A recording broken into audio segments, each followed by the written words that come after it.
ഉൽപ്പത്തി പുസ്തകം 38-ാം അധ്യായം. അക്കാലത്ത് യഹൂദ തൻ്റെ സഹോദരന്മാരെ വിട്ട് ഹീര എന്നു പേരുള്ള ഒരു അതുല്ലാമ്യൻ്റെ അടുക്കൽ ചെന്നു. അവിടെ ശൂവ എന്നു പേരുള്ള ഒരു കനാന്യൻ്റെ മകളെ കണ്ടു. അവളെ പരിഗ്രഹിച്ച് അവളുടെ അടുക്കൽ ചെന്നു. അവൾ ഗർഭം ധരിച്ച് ഒരു മകനെ പ്രസവിച്ചു. അവന് ഏർ എന്ന് പേരിട്ടു. അവൾ പിന്നെയും ഗർഭം ധരിച്ച് ഒരു മകനെ പ്രസവിച്ചു. അവന് ഓനാൻ എന്ന് പേരിട്ടു. അവൾ പിന്നെയും ഗർഭം ധരിച്ച് ഒരു മകനെ പ്രസവിച്ചു. അവന് ശേല എന്ന് പേരിട്ടു. അവൾ ഇവനെ പ്രസവിച്ചപ്പോൾ അവൻ കെസീബിലായിരുന്നു. യഹൂദ തൻ്റെ ആദ്യജാതനായ ഏരിന് താമാർ എന്നു പേരുള്ള ഒരു ഭാര്യയെ എടുത്തു. യഹൂദായുടെ ആദ്യജാതനായ ഏർ യഹോവയ്ക്ക് അനിഷ്ടനായിരുന്നതുകൊണ്ട് യഹോവ അവനെ മരിപ്പിച്ചു. അപ്പോൾ യഹൂദ ഓനാനോട്, നിന്റെ ജ്യേഷ്ഠന്റെ ഭാര്യയുടെ അടുക്കൽ ചെന്ന് അവളോട് ദേവരധർമ്മം അനുഷ്ഠിച്ച് ജ്യേഷ്ഠന്റെ പേർക്ക് സന്തതിയെ ഉളവാക്കുക എന്ന് പറഞ്ഞു. എന്നാൽ ആ സന്തതി തൻ്റേതായിരിക്കുകയില്ല എന്ന് ഓനാൻ അറിയുകൊണ്ട് ജ്യേഷ്ഠന്റെ ഭാര്യയുടെ അടുക്കൽ ചെന്നപ്പോൾ ജ്യേഷ്ഠന് സന്തതിയെ കൊടുക്കാതിരിക്കേണ്ടതിന് നിലത്ത് വീഴ്ത്തിക്കളഞ്ഞു. അവൻ ചെയ്തത് യഹോവയ്ക്ക് അനിഷ്ടമായിരുന്നതുകൊണ്ട് അവൻ ഇവനെയും മരിപ്പിച്ചു. അപ്പോൾ യഹൂദ തൻ്റെ മരുമകളായ താമാരോട്, എൻ്റെ മകൻ ശേല പ്രാപ്തിയാകുവോളം നീ അപ്പൻ്റെ വീട്ടിൽ വിധവയായി പാർക്ക എന്ന് പറഞ്ഞു. ഇവനും സഹോദരന്മാരെ പോലെ മരിച്ചു പോകരുത് എന്ന് അവൻ വിചാരിച്ചു. അങ്ങനെ താമാർ അപ്പൻ്റെ വീട്ടിൽ പോയി പാർത്തു. കുറേ കാലം കഴിഞ്ഞിട്ട് ശൂവയുടെ മകൾ യഹൂദായുടെ ഭാര്യ മരിച്ചു. യഹൂദായുടെ ദുഃഖം മാറിയ ശേഷം അവൻ തൻ്റെ സ്നേഹിതൻ അതുല്ലാമ്യനായ ഹീരോയോടുകൂടെ തൻ്റെ ആടുകളെ രോമം കത്രിക്കുന്ന അടിയന്തരത്തിന് പോയി.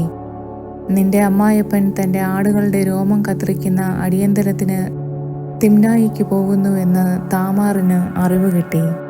ശേല പ്രാപ്തിയായിട്ടും തന്നെ അവന് ഭാര്യയായി കൊടുത്തില്ല എന്ന് കണ്ടിട്ട് അവൾ വൈധവ്യ വസ്ത്രം മാറ്റിവെച്ച് ഒരു മൂടുപട മൂടി പുതച്ച് തിമ്നായ്ക്ക് പോകുന്ന വഴിക്കുള്ള എനയും പട്ടണത്തിൻ്റെ ഗോപുരത്തിലിരുന്നു. യഹൂദ അവളെ കണ്ടപ്പോൾ അവൾ മുഖം മൂടിയിരുന്നതുകൊണ്ട് ഒരു വേശ്യ എന്ന് നിരൂപിച്ചു. അവൻ വഴിയരികെ അവളുടെ അടുക്കലേക്ക് തിരിഞ്ഞ് തൻ്റെ മരുമകൾ എന്ന് അറിയാതെ, വരിക, ഞാൻ നിന്റെ അടുക്കൽ വരട്ടെ എന്ന് പറഞ്ഞു.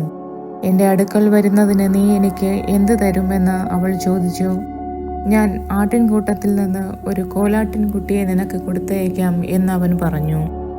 നീ കൊടുത്തയക്കുവോളത്തിന് ഒരു പണയം തരുമോ എന്ന് അവൾ ചോദിച്ചു. എന്ത് പണയം തരയണമെന്ന് അവൻ ചോദിച്ചതിന്, നിന്റെ മുദ്രമോതിരവും മോതിരച്ചരടും നിന്റെ കയ്യിലെ വടിയും എന്ന് അവൾ പറഞ്ഞു. ഇവ അവൾക്ക് കൊടുത്തു. അവൻ അവളുടെ അടുക്കൽ ചെന്നു. അവൾ ഗർഭം ധരിക്കുകയും ചെയ്തു.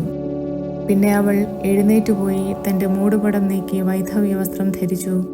സ്ത്രീയുടെ കയ്യിൽ നിന്നും പണയം മടക്കി വാങ്ങേണ്ടതിന് യഹൂദ അതുല്ലാമ്യനായ സ്നേഹിതന്റെ കൈവശം ആട്ടിൻകുട്ടിയെ കൊടുത്തയച്ചു. അവൻ അവളെ കണ്ടില്ല താനും. അവൻ ആ സ്ഥലത്തെ ആളുകളോട്, എനയീമിൽ വഴിയരികെയിരുന്ന വേശ്യ എവിടെയെന്ന് ചോദിച്ചതിന്, ഇവിടെ ഒരു വേശ്യയും ഉണ്ടായിരുന്നില്ല എന്ന് അവർ പറഞ്ഞു. അവൻ യഹൂദായുടെ അടുക്കൽ മടങ്ങി വന്നു. ഞാൻ അവളെ കണ്ടില്ല, ഈ സ്ഥലത്ത് ഒരു വേശ്യയും ഉണ്ടായിരുന്നില്ല എന്ന് അവിടെയുള്ള ആളുകൾ പറഞ്ഞു എന്ന് പറഞ്ഞു.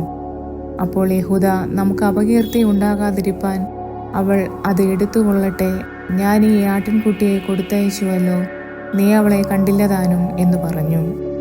ഏകദേശം 3 മാസം കഴിഞ്ഞിട്ട് നിന്റെ മരുമകൾ താമാർ പരസംഗം ചെയ്ത് പരസംഗത്താൽ ഗർഭിണിയായിരിക്കുന്നുവെന്ന് യഹൂദയ്ക്ക് അറിവ് കിട്ടി. അപ്പോൾ യഹൂദ, അവളെ പുറത്തു കൊണ്ടുവരുവിൻ, അവളെ ചുട്ടുകളയണം എന്ന് പറഞ്ഞു. അവളെ പുറത്തു കൊണ്ടുവന്നപ്പോൾ അവൾ അമ്മായപ്പൻ്റെ അടുക്കൽ ആളയച്ചു.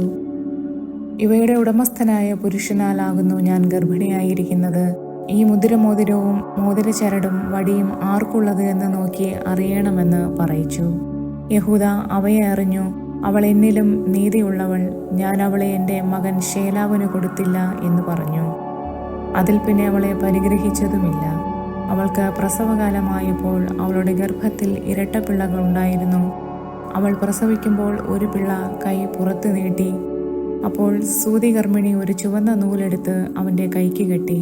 ഇവൻ ആദ്യം പുറത്തു വന്നു എന്ന് പറഞ്ഞു. അവനോ കൈ പിന്നെയും അകത്തേക്ക് വലിച്ചു.